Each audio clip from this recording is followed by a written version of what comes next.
salamat at magandang gabi ho sa ating lahat. Naway maging isang makabuluhang gabi ang ating ginagawang pagtitipon ngayon.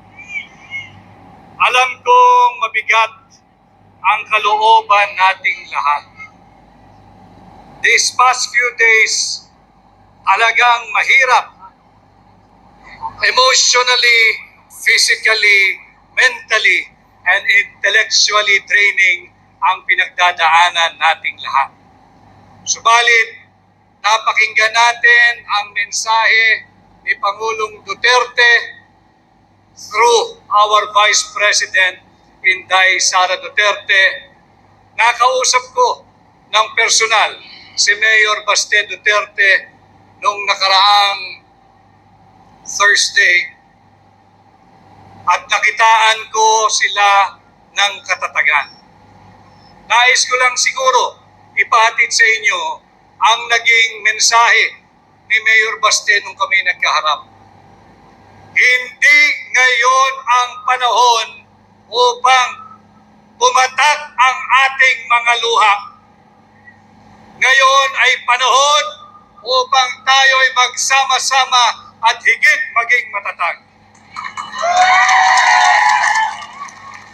Ngayon ay panahon upang tayo ay magsama-sama at huwag magpapasindak. Alam ko ang nasa kalooban at isipan ninyo. Mahirap talaga maunawaan bakit isinuko o inihandog ng sarili niyang gobyerno sa naglalaway na banyaga ang dati niyang Pangulo.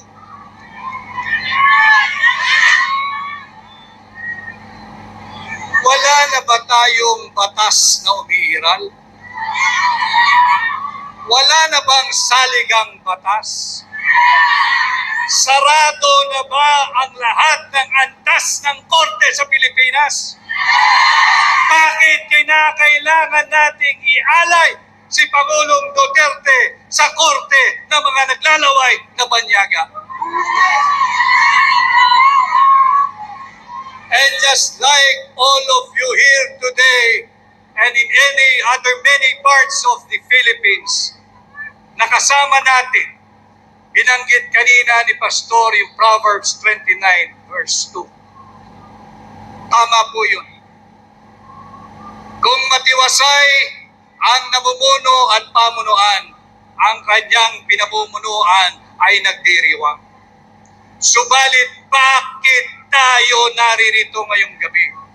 Sapagkat nasusulat din yan, pagbaluktot ang namumuno, nagluluksa ang kanyang sinasakupan. And tonight, I am here not as a candidate. Let's forget about it now. I am here like you bilang Pilipino.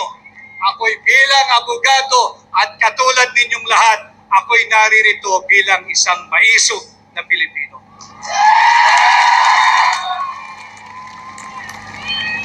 I stand with you, with President Duterte.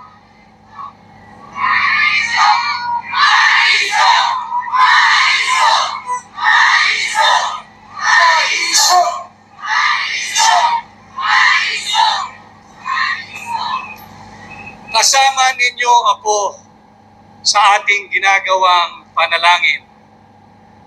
Bahagi din ako ng local defense team ni Pangulong Duterte. Subalit, I think it is more and beyond legal now. Kaming mga abogado, we can only do so much. And I tell you, Filipino people, itong labang to, hindi abogado ang magpapanalo rito.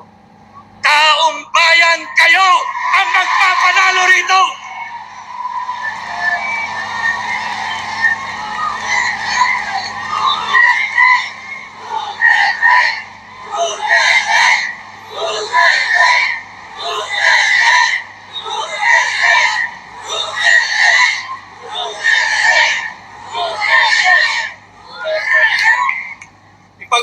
Ituloy ho natin ang ating ginagawa kung ilang araw, linggo o buwan ang darating.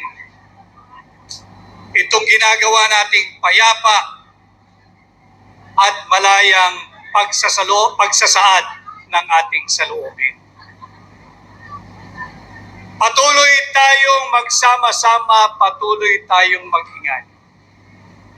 At sama-sama natin ipakilala sa buong mundo na sa bahaging ito ng mundo, merong isang Pilipino na kailanman hindi isusuko ang kanyang soberanya, kasarinlan, kalayaan, at kahit nag-iisang Pilipino ay pakilala natin siya sa buong mundo at ang kanyang pangalan ay Rodrigo Roa Duterte.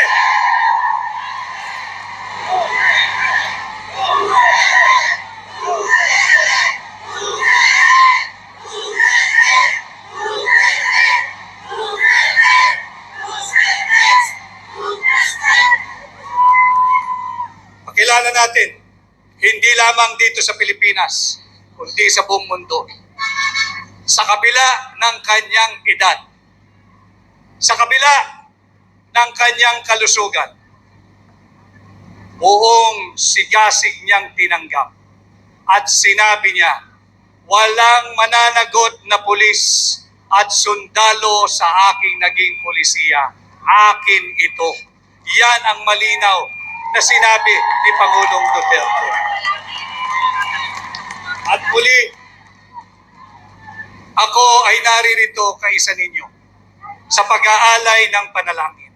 At sana patuloy tayong magkaisa at uulitin ko. Patuloy nating ipakilala sa buong mundo, hindi lamang sa ICC, na dito sa bahaging ito ng mundo, merong isang Pilipino, ang ngalan ay Rodrigo, na hindi isusuko ang kapwa niya Pilipino sa mga naglalaway na banyaga, sa naglalaway na korte. Ang tawag ay ICC. Maraming salamat. Mabuhay po tayo. Mabuhay si Tatay Digong. Let's bring home Tatay Digong!